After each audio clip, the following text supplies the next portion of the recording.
Assalamualaikum warahmatullahi wabarakatuh. Kami dari kelompok 4 akan mempraktikumkan uji daya hantar listrik. Sebelumnya, perkenalkan anggota kelompok kami terdiri dari Latifah Husna Amani, Nadia S, Fitrana Sakimah, dan M. Bayu Aceh. Tujuan praktikum uji daya hantar listrik yaitu: yang pertama, mengetahui uji daya hantar listrik pada larutan elektrolit kuat, elektrolit lemah, dan larutan non-elektrolit. Yang kedua, dapat membedakan larutan elektrolit kuat, elektrolit lemah, dan non-elektrolit. Berikut alat dan bahan yang digunakan dalam praktikum ini. Alatnya yaitu lampu, paku, baterai, kabel, solasi, gelas beker, sendok, dan penjepit buaya. Kemudian untuk bahannya ada gula, garam, cuka, dan air. Praktikum uji daya hantar listrik menggunakan larutan garam. Yang pertama, siapkan alat uji elektrolit. Kemudian masukkan 150 ml air ke dalam gelas beker. Kemudian tambahkan 5 sendok garam. Setelah itu aduk hingga merata. Kemudian masukkan paku ke dalam larutan garam dan pastikan paku tidak menempel. Kemudian amati apakah dalam paku terdapat gelembung dan lampu akan menyala.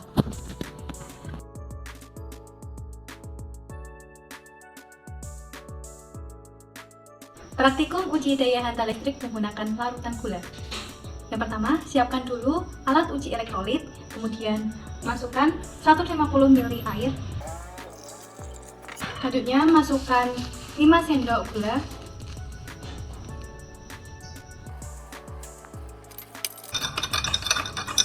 Kemudian aduk hingga terlarut.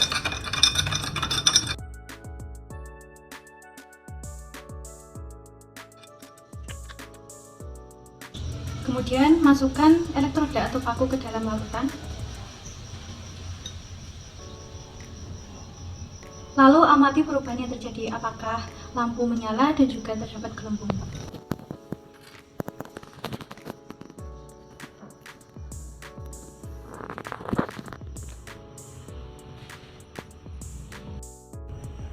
Praktikum uji daya hantar listrik menggunakan larutan cuka. Yang pertama, siapkan alat uji elektrolit. Yang kedua, masukkan 100 ml air ke dalam gelas kimia. Kemudian, masukkan 80 ml cuka ke dalam gelas kimia.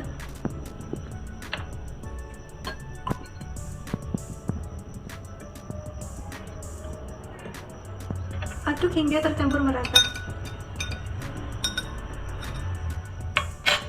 Setelah itu, masukkan elektroda ke dalam larutan cuka dan pastikan kedua elektroda tidak saling bersentuhan.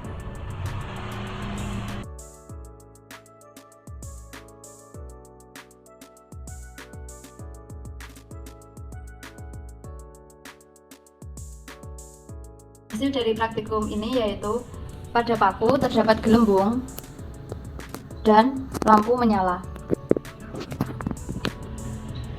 Hasil dari percobaan uji daya hantar listrik menggunakan larutan gula yaitu tidak terdapat gelembung pada elektroda,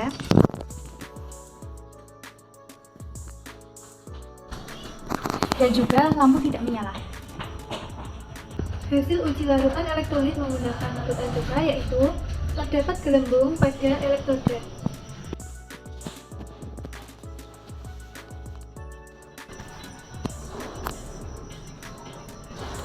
Tetapi lampu tidak menyala. Pembahasan. Pada percobaan yang telah dilakukan, hasil yang didapat sesuai dengan konsep kimia yang telah dipelajari, di mana pada larutan elektrolit lemah, lampu akan menyala redup atau bahkan mati. Tetapi, pada elektroda terdapat gelembung.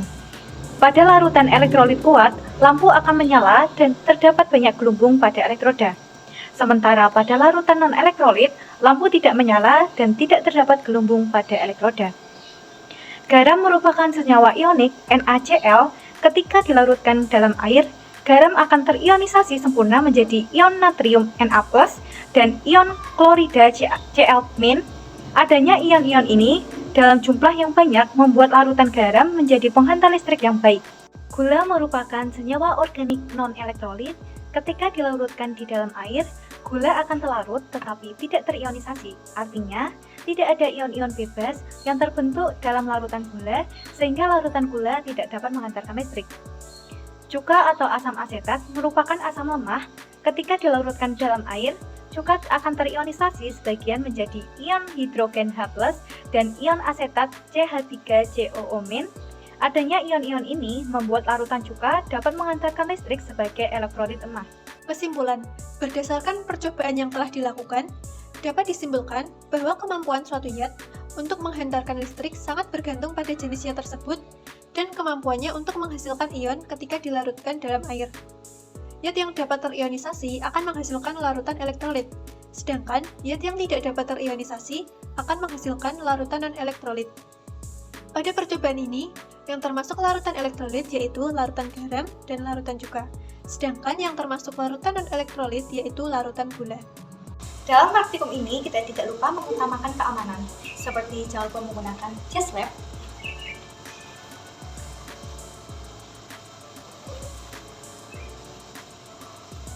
ini berfungsi untuk melindungi tubuh dari zat kimia atau zat apapun itu.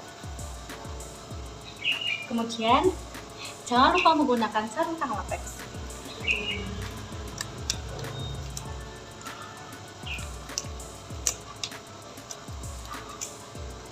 Sarung tangan latex berfungsi untuk melindungi kulit kita dari paparan zat kimia.